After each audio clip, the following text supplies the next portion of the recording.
Bienvenido, fiel escucha, a un nuevo episodio de La Tribu Estoica. Continuamos con la serie iniciada con Cabeza de Vaca y seguimos analizando a la otra gran figura que aparece en el libro de Loomis. No hablo de otro que de Francisco Pizarro, uno de los conquistadores más impresionantes de la aventura de las Américas.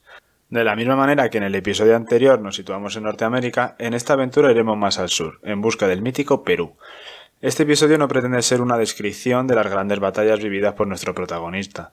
En lugar de eso, aspiro a dibujar un retrato psicológico de uno de los personajes más increíbles que ha dado España. Espero que lo disfrutes. Comenzamos.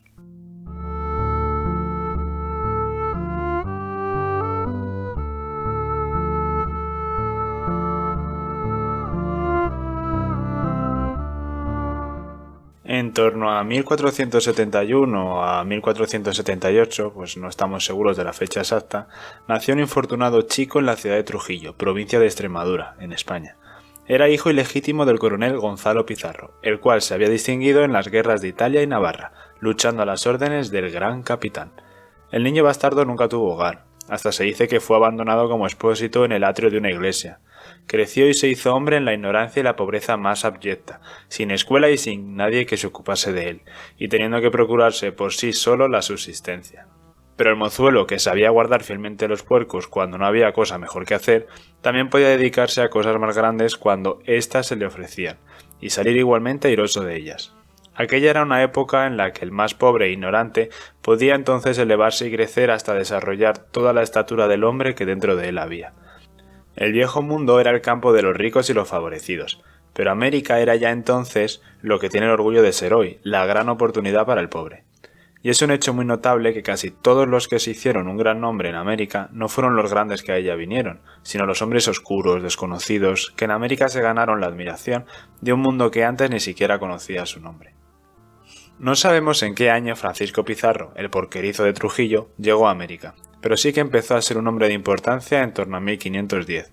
Entonces fue nombrado por Ojeda como defensor de la colonia de San Sebastián, mientras él regresaba a la Española en busca de auxilios, pues entre la escasez de alimentos, el clima insalubre y los constantes ataques de colonos con flechas envenenadas, la situación era límite.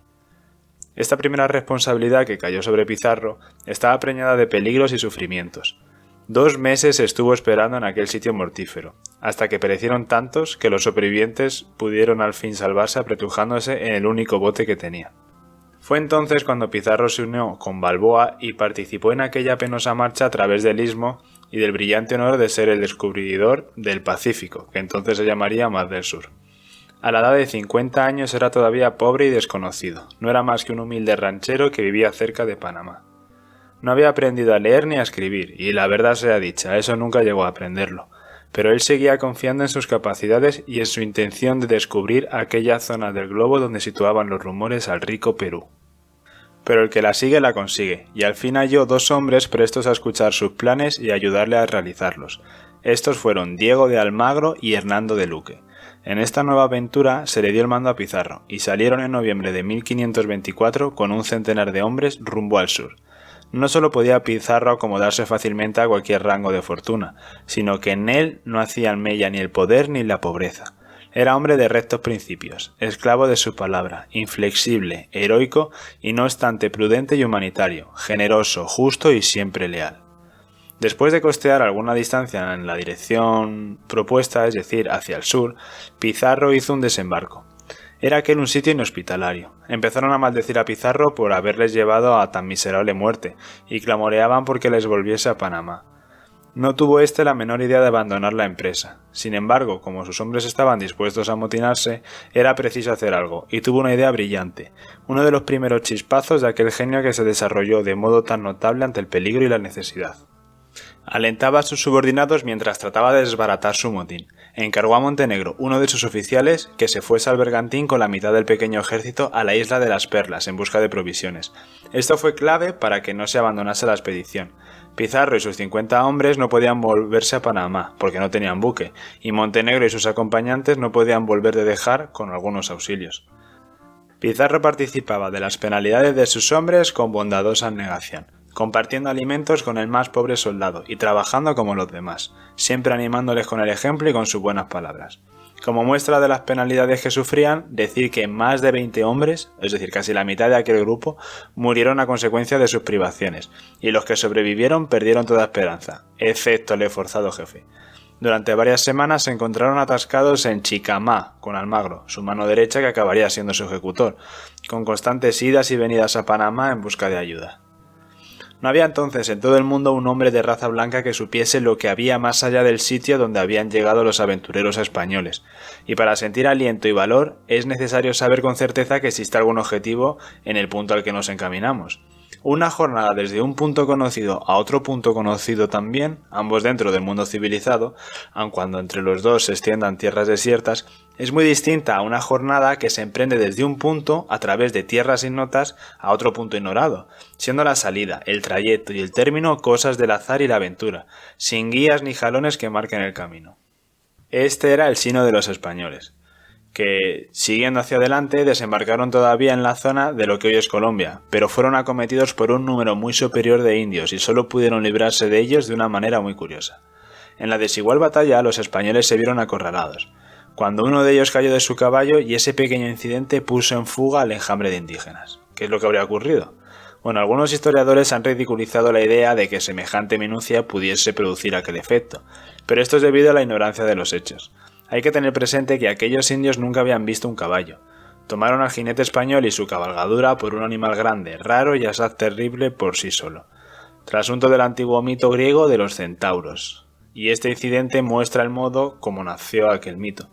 Pero luego la gran bestia desconocida se dividió en dos partes, que podía obrar por entera independencia de la una de la otra, y eso era también demasiado para aquellos supersticiosos indios, por los cuales huyeron despavoridos.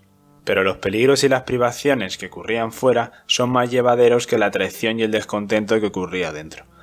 A cada paso, Pizarro tenía que sostener moralmente a sus hombres. Se sentían constantemente descorazonados y ciertamente tenían motivo para estarlo.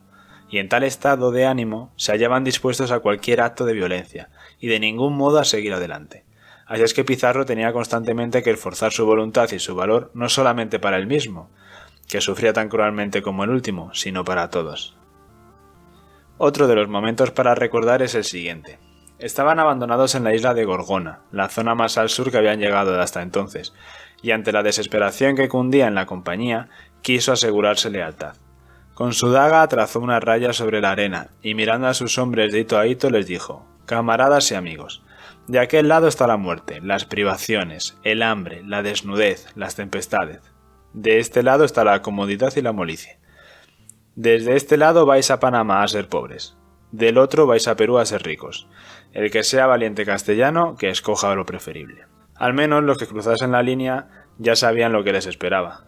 Algunos de los nombres que merecen ser recordados por cuantos aman la lealtad y el valor eran Cristóbal de Peralta, Domingo de Soria Luce, Nicolás de Rivera, Francisco de Cuéllar, Alonso de Molina, Pedro Halcón, García de Jerez, Antón de Carrión, Alonso Briceño, Martín de Paz y Juan de la Torre. Los que eligieron Panamá volvieron a las órdenes de Tafur y dejaron a los valientes, o inconscientes, según como se mire, exploradores sin medio de salir de ahí, quedando los 14 solo en su pequeña isla del desconocido mar Pacífico.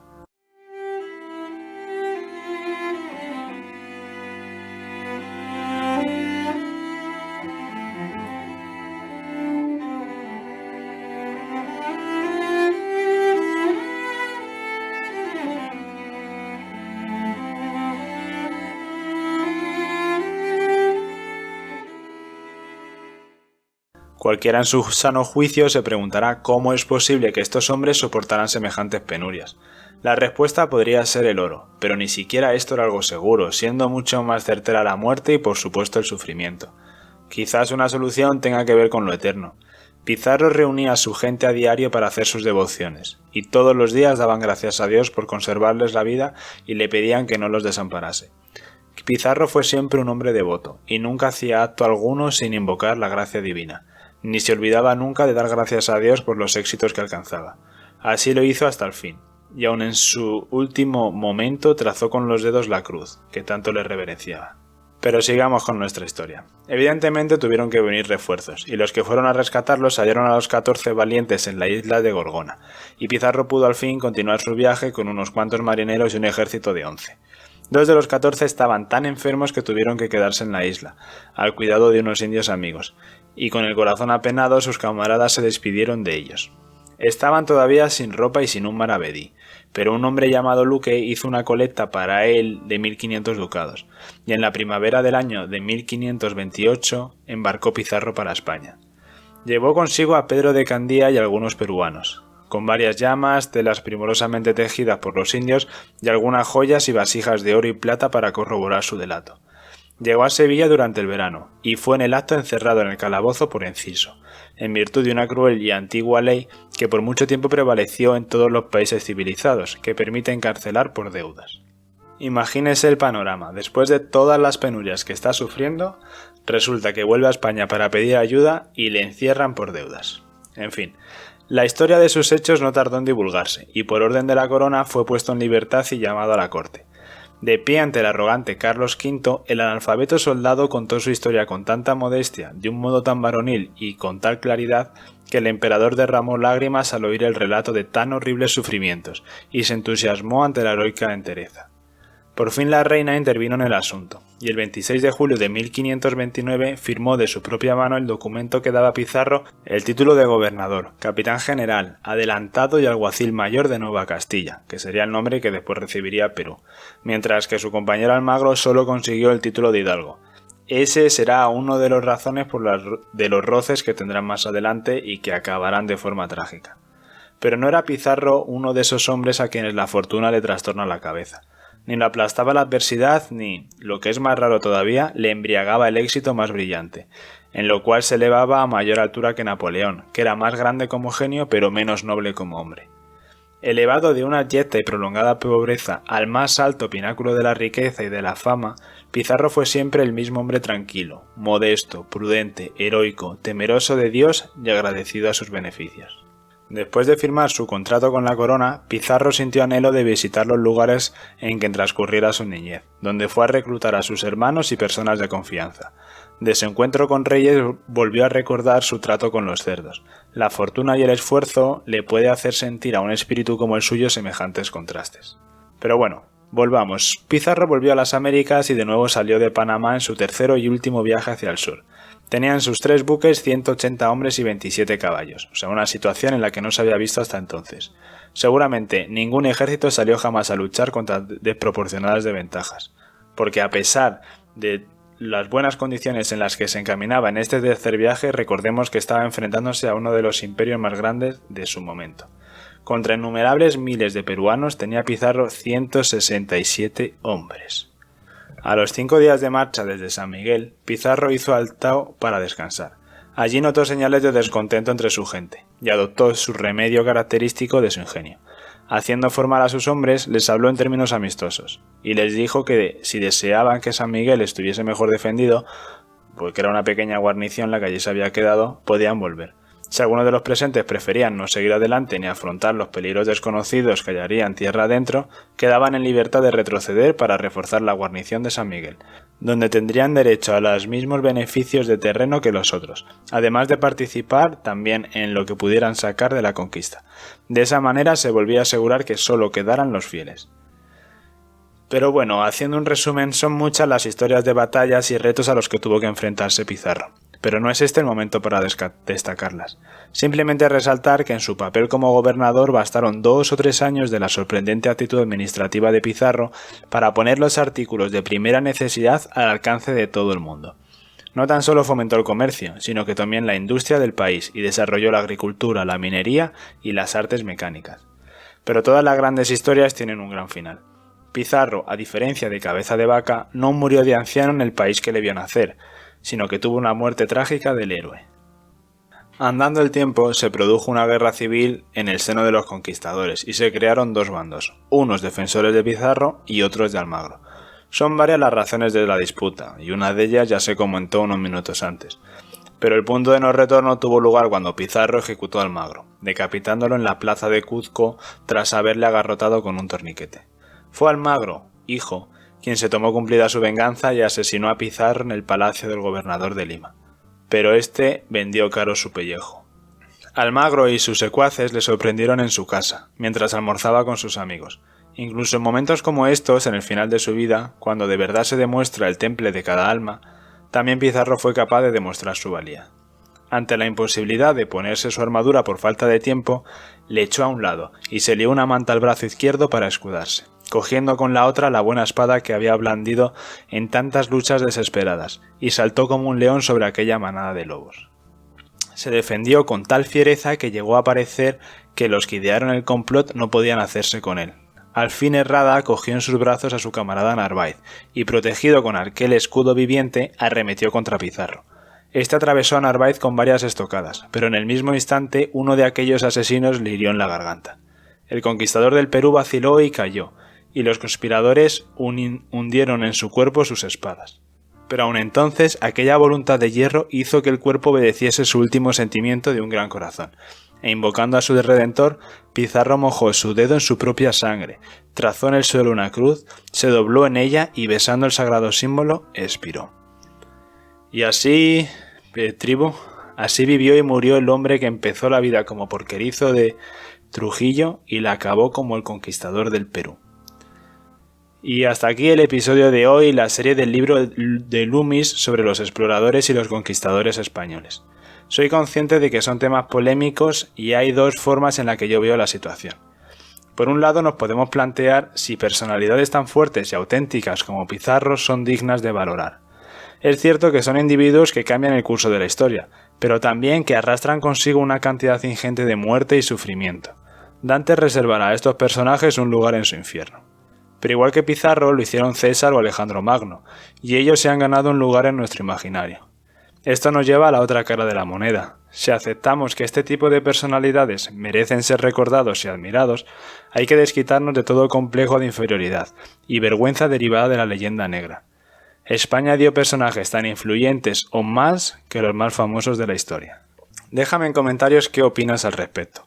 Y como os digo siempre, si te interesa el tema, te recomiendo que lo leas por ti mismo. Si te ha gustado el episodio, házmelo saber con un like, una suscripción y compártelo para ayudar a crecer el canal. No te entretengo y nos escuchamos en el siguiente episodio. Un saludo, tribu.